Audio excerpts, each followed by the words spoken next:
To some very disturbing news. If you watch this program, you know how pathetic and unhinged the Democratic Party has become. But now some on the left are actually turning to outright violence. Others are now openly advocating to assassinate Elon Musk, who has become a lightning rod to these radicals, and really for two simple reasons. One, he's working with and he supported President Trump. Number two, he has been exposing and rooting out waste, fraud, abuse, and I would argue when we get to the bottom of it, a lot of corruption within our federal government and what the D.C. swamp has been doing with your hard-earned money.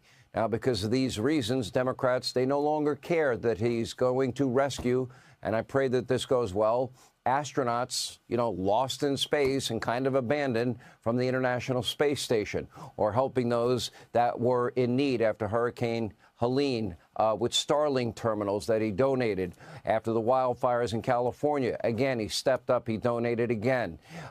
And they don't seem to care that he's working to restore vision to the blind and movement to those who are paralyzed and with spinal cord injuries with something called Neuralink, nor do they seem to care. The environmentally obsessive left Democrats, they don't even care that Elon Musk created by far the most successful electric vehicle company in the entire world. In fact, threats and acts of terror against Tesla are now becoming common, and it's getting scary. In Colorado, one Tesla dealership has been attacked multiple times since January. At least one individual is now accused of trying to set the dealership on fire, hurling Molotov cocktails at cars, spray painting the word Nazi on the building. And this past Friday, there was yet another attempt to burn the dealership to the ground. Meanwhile, in the state of Oregon, someone opened fire on a Tesla dealership there, firing at least 7 rounds, damaging cars, breaking windows. And take a look at your screen. Just yesterday in Seattle, 4 Cybertrucks, you can see it right there, were torched near Boston. More than 6 Tesla charging stations. They were set ablaze by the lunatic left. And there have been reported acts of vandalism and violence against Tesla now all over the country. And sadly, hate to ever report this about anybody. I don't really care what your politics are. Now Elon Musk himself is facing constant real death threats, including one woman on TikTok openly calling for his assassination while bragging she's not paid taxes in 7 years. Other lunatics openly hold signs at protests calling for Elon's murder. Just today, X was temporarily shut down because of a major cyber attack. According to Musk himself, quote, there was, still is, a massive cyber attack against X. We get attacked every day, but this was done with a whole lot of resources, either a large coordinated group and or a country is involved. Now, contrary to the incredibly dumb talking points from Democrats, Elon Musk is leading Doge, and he's losing money in the process. He's not doing this to make money. He's losing it.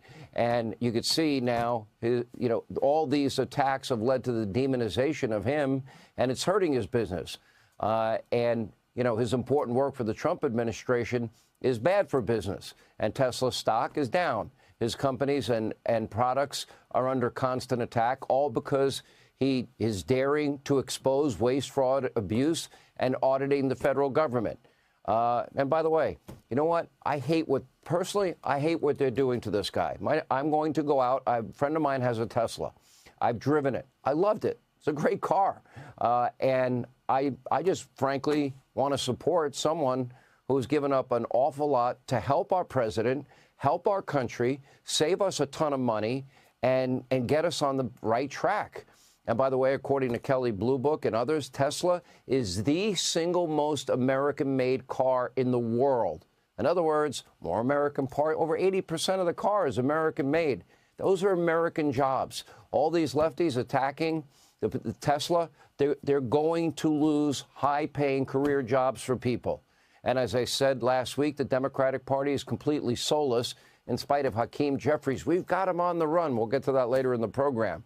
Now, we witnessed this last week when Democrats, they wouldn't stand for mothers that lost their children, or a 12-year-old young man that survived cancer, or the wife of a law enforcement officer that was killed, or a young man that lost his father and is now going to West Point. They couldn't bother to stand and clap for any of them. And whether or not you like Elon Musk, he's right about, simple truths and a simple fact. The United States, our country, is spending itself into oblivion. We will not survive as a country if we keep spending like this. We keep robbing from our children and grandchildren. And this is your money. And the average American makes $66,000 a year, and they're spending and wasting hundreds of billions of your dollars. Keep in mind, the federal pre-COVID budget was $4.5 trillion. It is now over $6 trillion after Biden's wild 4-year spending spree. Now, think about that. The pandemic's long been over. Spending levels never went down under Joe and Kamala. Now, that brings us to a Hannity investigation into what Joe and Kamala were